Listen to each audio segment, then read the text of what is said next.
Hello and welcome to the podcast. This is Talia Riley, and today we are here with Creating Confident Communication, and we have Candice Noss with us. Candice is a dynamic and passionate speaker and coach for transformation and elevating lives through her business, the Mind Body Spirit Trifecta.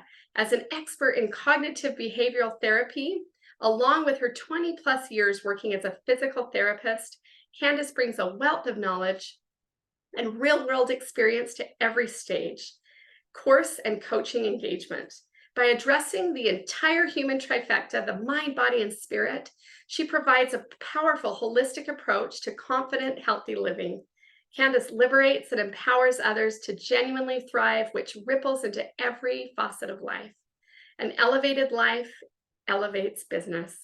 Candice clarifies how to elevate performance with a mind firmly aligned, a body purposefully loved, and a spirit powerfully accessed. You are so amazing. I'm so grateful you're here with us today, Candice. Thank you, Talia. I am delighted to be here. I've been looking forward to this with so much anticipation. Thank you for having me. Well, you're so welcome. I just remember the first time we got to meet at the National Speakers Association. I kind of saw you across the room and it was like magnetic. I just thought, I want to know her. And I don't know how you felt, but it was just this amazing connection of like, just who is she and what does she speak on? So I've just been so grateful to get to know you. Yes, absolutely the same. It was like this powerful force. Like, you need to meet each other. There is something between you two that needs to happen. This is your soul sisters. There is something connecting you two other than just this moment. Oh, I It's very totally special. agree. And you know what's really cool is that I think we're both kind of aligned in what we like to teach. And I like to speak about weight and our mindset and our bodies and all of those different things as I'm creating confident communication. And I feel, would you just share with us a little bit more about what you do? Because I feel like that's really in alignment. Yes. Absolutely. So, like you said in my little bio there, my whole purpose is to help people learn how to live with a mind that's firmly aligned, a body that's purposefully loved, and a spirit that's powerfully accessed. And I do that in a multiple variety of different ways. The most the thing that I do the most of is called my Body Love Weight Release Program. And it's a 3-month program where I use the goal of releasing weight as the framework for learning how to become the boss of your brain, learning how to love and listen to your body, learning how to really access the spirit and understand more of who you really are and why you're here. My whole purpose is to help people step into who they really are and step up to their purpose so that they can then go out and share their gifts with the world. And it's so powerful, the goal of weight loss. It really has the ability to teach people things that you really wouldn't learn any other way because your body makes you be honest. you can't you can't sidestep your body. You can't take a shortcut. You have to be true, and it is powerful to learn universal truths through that framework. But I also teach a Conquering Confidence course. That's a one-on-one type of a program. I'm doing a Confidence Catalyst course for businesses, and I do one-on-one coaching. I have a spiritual series where I teach about the spiritual senses and how to receive revelation more powerfully in your life. I have a powerful parenting course, which then uses parenting as the framework to understand how to live with a mind that's firmly aligned, a body that's purposefully loved, a spirit that's powerfully accessed. So it's powerful, and there's so many ways which I love to share these powerful truths and principles. Well, I just love what you're sharing and how you're out sharing so many things with people. Tell me like how you got started and felt called to do this, because that's one of the things here in creating confident communication. Like, when did you realize that you wanted to start speaking and sharing? And did any of your life experiences lead you here? Oh, Talia, this is a loaded question. We'll start with one. I think I asked you three in one. What led you to Yes. this space? Did you have any experiences that helped that made that you wanted to share this with people? Yes. Oh my goodness. This is a true story of where someone's mess became their message. And I, so I have been a physical therapist since 2002. The Winter Olympics is the year I graduated from PT school, and I thought I would be a physical therapist forever. I had no clue that any of this was on my radar. But after I had my sixth baby, I have six kids, I was finally at a place where I didn't have to work full time anymore. And that was my dream. I just wanted to be home with my babies. I hated leaving them to work all the time.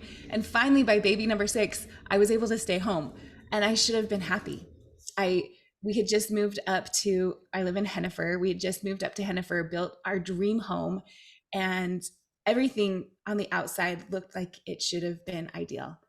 But I was living in a horrible, horrible place inside my head. I was about 60 pounds overweight. I hated how I looked. I was in a new place, in a new town, and I felt like a lonely loser. And the insecurity I felt about my body, it bled into everything, into a deep, dark depression. And when my baby turned 1 year old, it really hit, it came to a head. There was a moment when it was my 40th birthday, and I really used that fact that I was turning 40 as another reason to beat myself up for not being good enough, for being an idiot, for being so big, for not having anything to show for 40 years on this earth. I mean, if you could hear the way I talk to myself in my brain, I mean, I could rip myself to shreds in no time. It was awful. My self-talk was horrendous. And in that moment, my 40th birthday, I was in my room. I remember I was just bawling my head off, and I thought back to a quote that I had heard many times before, and it said, "When you just can't stand it anymore, try kneeling." So I did. I dropped to my knees, and I gave it all to God in that moment. And Talia, I had the most transcendent experience in that moment.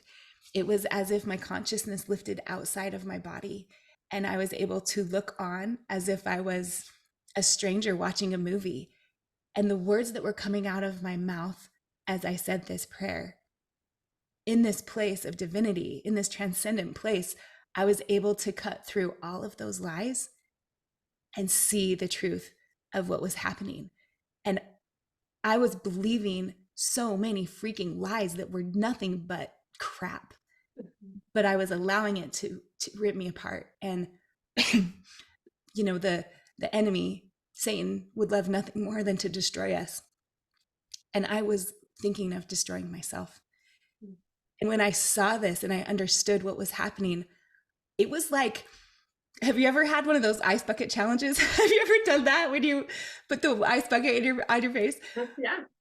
It was like that. It was like someone dropped a big bucket of ice water on my whole body, and it shook me awake. And I said, no more will I allow the enemy to take over my brain space. No more is this going to be okay in my life.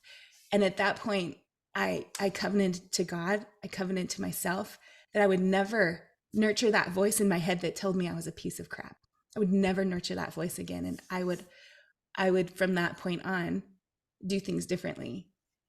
And I'd like to tell you that it was easy after that, but I had a long ways to go from getting to where I hate myself, I hate my body, I hate everything about me, to I freaking love this amazing body, and I love who I am, and I'm a fire hose. I'm a force of nature, right? It takes a lot of healing to get there. But what happened after that is I found gratitude, and gratitude was the bridge that allowed me to get to that place of acceptance and then love. And I also found life coaching and cognitive behavioral therapy. So it made no sense, but I became a life coach, and I lost 10, 20, 30, 40 pounds. And I was like, oh my gosh, this is amazing. And it wasn't even hard once I got my mind straight and loved my body and accessed my spirit. And then after I had lost 40, 50, 60 pounds, I could not deny that I was being called to help others like me. Oh my gosh. Yes. I hadn't heard your whole story, but no wonder we're like exactly in alignment. Thank you for sharing that. And I think with you being real and sharing that so many more people have been through that lowest of low and pain than we realize. I know personally for myself, I was thinking back, where was I at 40? Where was I at 40? Because I think we're around the same age. At 40 years old, it would have been the fifth time that I had gained almost 80 pounds in my life. And I didn't quite gain as much that time, but I had just delivered my fourth baby at just before I turned 40. And she was this huge surprise. And so I was thinking back of that, of where I was at 40, but so grateful that I just had a shift. I had all of this amazing tools and things come into my life at about age 33 when my third child was born, because there's 7-year gaps. And so she was my healthiest baby. I felt like my mindset was a little bit better, but I still had gained the weight. And looking at that, my thought work, and even with my coaching, somehow my brain would tell me, when I would get pregnant, if I would eat, that I would be able to help. That baby would be okay to be able to be saved because I had so many miscarriages. And so I did that cycle, but I realize now I'm done with babies. I don't need food to keep me safe. It's just amazing how those powerful thoughts and things can help us, or can make us feel so stuck, and we don't even realize that they have that big of an effect on us. Right. The mind is the battlefield, truly. How many times are we told, hearken to, what voice are you hearkening to? And I never really understood that that was my thoughts. I just thought it was, the things that I read, or the people that were speaking from pulpits, or, I never understood that the mind is the battlefield. That's where you win the war, is in your mind. And to become the boss of your brain, like, our power and our privilege is to choose the thoughts we think, and to understand the fact that thoughts aren't facts, right? I just believed that everything in my head was from me, but realizing that I'm not the source of every thought that falls into my head, and it's my power and privilege to choose, using my free agency, which thoughts I will nurture and develop. That is so key. And once you figure that out and understand, it opens the door. It liberates you to truly decide who you want to be, and become that.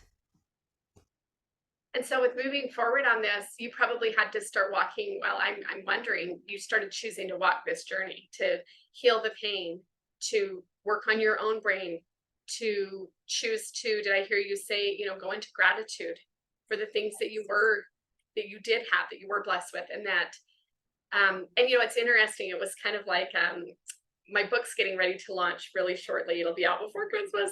But I was talking about, like, it's just like thinking of weights, how when we lift a heavy weight, we are able, what happens with that muscle is it tears and then it rebuilds. It's no different in the brain, where we're trying to create these new ruts. It's like creating new muscles in the brain, right? And people probably, and I for so long didn't even think, well, I didn't understand that. But the more you speak of gratitude, the more you share, the positive things and the wonderful things that we have, it's almost easier to fall into those natural ruts and, muscles in the brain. I don't know. What are your thoughts on that?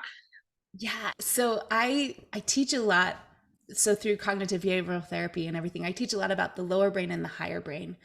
And the lower brain, there are three parts of our lower brain, the way I see it. There's the natural man tendencies, which would love to feed you thoughts of deception, distraction, and discouragement. There's the tribal paranoia piece of our lower brain, which tells you you have to be part of a tribe. So if you're not part of a tribe, then you're going to be left behind, and lions and tigers are going to eat you, and you're going to be dead. So everybody must like you, and you also have to be the very best, or else you're going to lag behind and die. And the last part is the extreme survivalism of our lower brain. And that says, seek pleasure, avoid pain, and conserve energy. We have our comfortable cave. We need to stay in here. This is how we're going to procreate and continue our species. And that's what we have to do. And our lower brain is default, and there's negativity bias in it. And that's just what wants to drive our life on autopilot. And we actually have to break into those thought patterns and change them in order to access our higher brain, because our higher brain is what makes us different than the rest of the animal kingdom. Our higher brain is what lets us be strategic and analytical and lets us have a plan. And that's where we access the spirit, is through our higher brain. So it's so powerful to understand that. I mean, it's totally understandable to have the negative thoughts. They're going to be there. There's nothing wrong with you for having negative thoughts. You're just a normal human being. But to understand then that you get to choose into gratitude, you get to choose into these higher vibration emotions. And once you continue to do that, it becomes easier to do it. But I like to compare it to wearing your retainer. If you figure out your brain and you get it all so that you're the boss of your brain and you're living every day in these high vibe emotions, you have to be vigilant. Because just like, have you had braces? Yes. Yes. If you don't wear your retainer, your teeth go back to their natural default. And all of that work and effort is for nothing. I had to get braces like at 35 years old because I lost my retainer and the permanent one. My dentist took it out. Anyway, another story. But every day we have to be vigilant about our thoughts and watching them. Just like we wear our retainer, we have to really stay focused on our brain. I love what you said about the retainer idea, just because my daughter right now has been losing and putting in a retainer. But I'm thinking back of when we don't wear our retainer for a long time, how we have to like shove it in. Like, say we haven't lost it, but we have to kind of work it back in. And what happens? There's some pain. There's some, we get pain back, and we're trying to shift them back. And it's almost easier if we're consistent, right? 100%. I love this retainer idea, because it's almost easier if we're consistent every day wearing it, rather than we take a week off or we take 2 weeks off and then we try to shove that retainer in. We have more pain. We don't know if it's going to fit or whatever, or we lose it. But I love that idea of just that consistency of, and one thought that popped into my mind was, you were talking about accessing that higher brain. Do you have any tools for that? Because I did hear you say gratitude, which is good, but what could we give like our guests and anyone on the show today to help them how do we do that? How do we get to that higher brain level? Yes. So the first thing that I love to coach all of my clients on, and this is like number one, is to think about what you're thinking about and eliminate the negative self-talk. And one way, I have a couple of tools to do that I would love to share with you. The first thing, I love to name my lower brain. So for me, my lower brain is named Cassandra, because it sounds kind of like Candice, but it seems like a really mean girl name. But still, we still got to love that part of us and understand when it's just trying to keep us safe. So whenever I hear a thought in my mind that says, yeah, you're not so good at that. She thinks you're dumb. Oh, that person thinks you're a stupid. Oh, you'll never be good at that. Then I'm like, Cassandra, take a hike. I don't allow people to talk to me like that. And I'm having this dialogue in my head, but it allows me to take a step back and shut down that lower brain and decide on purpose what I want to think. And it gives, because you would never allow someone to tell you you're a worthless piece of crap, right? Right. Right. So don't allow yourself to tell you that. Like, no, your thoughts cannot tell you that. So that's the first thing. Name your lower brain. Another thing that I love to do, I call it my power tool. In fact, I will offer, if you want, a free video about how to take your self-talk from crappy to happy. This one simple brain hack is mirror talk. If every single time you see yourself in the mirror, it triggers you to say something kind, you begin to retrain your brain to feed you things that are good. And there's the universal truth, that which you focus on expands. So if every time you see yourself, you're focusing on good things, you're going to start seeing more good things. And there are statistics about how many times we see ourselves in the mirror. Would you like to take a guess? How many times do you think people look at themselves in the mirror a day? I don't know. I honestly had a weird number come to mind, like 40. Is that crazy? No, that's not crazy. It's like 2 to 3 times every hour. People see themselves, whether it's in their phone screen, whether it's in the bathroom, wherever. So if you can imagine seeing ourselves 15 to 30 times a day, every time we see ourselves, we're triggered to say something kind. This becomes a power tool to rewire our brain, to feed us gratitude, to feed us confidence, to feed us joy, to feed us things that will then build us up instead of destroy us. So self-talk, such a powerful hack. and Oh, mirror talk. well, Yeah. it's interesting. I was thinking 40 because, like, just recently, if I'm in my car and my mirror's down here, I'm looking in the mirror here, or I'm on my phone. I mean, 40 probably could add up pretty quick. If you're on a Zoom call and you're seeing yourself and then you're making judgments, what do I look like? But, in Yes. today's world, I could see probably easy at least 30, but that number seemed extremely high when I said it out loud. But you know what? I think everyone would love that video if you were willing to. Is there a way we Absolutely. could put that like in the show notes or something? Yeah, 100%. I will send Would it be to you. amazing. And I just loved what you were sharing because I've never heard anyone name it, because I just like I often will teach tools on how to the saboteur or whatever the voice, but I love that you named it because I had that funny I had a thought come into my name. Like I was like, Talia, what about like um Talitha or something, because Yes, I was thinking like something crazy and then I thought, wait, wasn't there a Queen Talitha? yes, I don't know. I don't know. But yes. I thought that was a really funny way, a good way to just call it out Yeah. and distract your brain and almost destroy the thought. Because that's one of the things I like to teach is not only can we distract our thoughts in our brain, but we can stop them, we can destroy them so that we can keep going and doing and attempting to move forward. So that was awesome. Yes, one of my clients, my favorite lower brain name that one of my clients has used. I mean, I have a lot. There, so many have come, but one client decided she wanted to name her lower brain a nonsense name so that she could really like recognize that it had no power and it was just funny and it was just, like in Harry Potter um, where they take the thing that's scary and they make it funny, and then it just like goes into the. That's what happens when you name your lower brain a funny name. So she named her lower brain Jebecca. And so every time she'd be like, Jebecca. It was like, oh yeah, it's nothing. And then, it just turns into a little flower that floats away or You whatever. know what? I really I think I want to try that tool of just because oftentimes we hear things all the time, but actually calling it out that way. I've done a lot of different techniques, but I'm really going to try this. I think this is a really good thing. So I love that. Well, and I think the big thing that we're trying to do is to teach people how to be able to come to a space from where we were, going back to feeling that pain, wanting to lock ourselves in, not feeling confident. For me, not feeling like I wanted to have connection. It was like closing up. I ate for comfort. What can we give to help people to know that, listen, if you're feeling called to do more, what would you say to the one person, Candice, that we could inspire, the one like us, right? And I'll be thinking of a tool also that I want to share, but what would you say to the one person that completely feels hopeless in where you were? So I love the power statement, I am designed for greatness.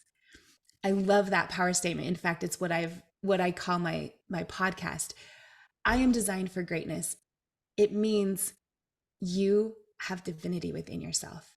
It means that of all of the millions and trillions of sequences of DNA that could have made you, you are you for a specific reason. You have been created with talents and gifts and inclinations and aptitudes that you developed before you even came to this earth, right? And you are here for a purpose and for a calling. And that divinity and greatness, it resides in your body. And you are designed to do great things. You have talents and abilities and also a calling and a mission. And knowing I am designed for greatness, I am a child of God. I am a beloved daughter of heavenly parents with a divine nature and an eternal destiny. It is powerful. And no longer are we, I mean, sitting in our own closet crying. That doesn't help the world. And our spirit longs for connection, contribution, and growth. And when we're in a place where we own our divine greatness and we say, no more, no more, Satan, not today. I am not going to listen to that crap. I have made a covenant to stand here and to own my truth and to be someone that can be a light. And understanding I am designed for greatness and I'm going to do great things. And I love who I am and I love God and I love my fellow brothers and sisters. That to me embodies what I want to share with the world. Everyone is designed for greatness. That was powerful. And I love that your podcast is called that. I was thinking about that and I was like, what could I share today that would be powerful? And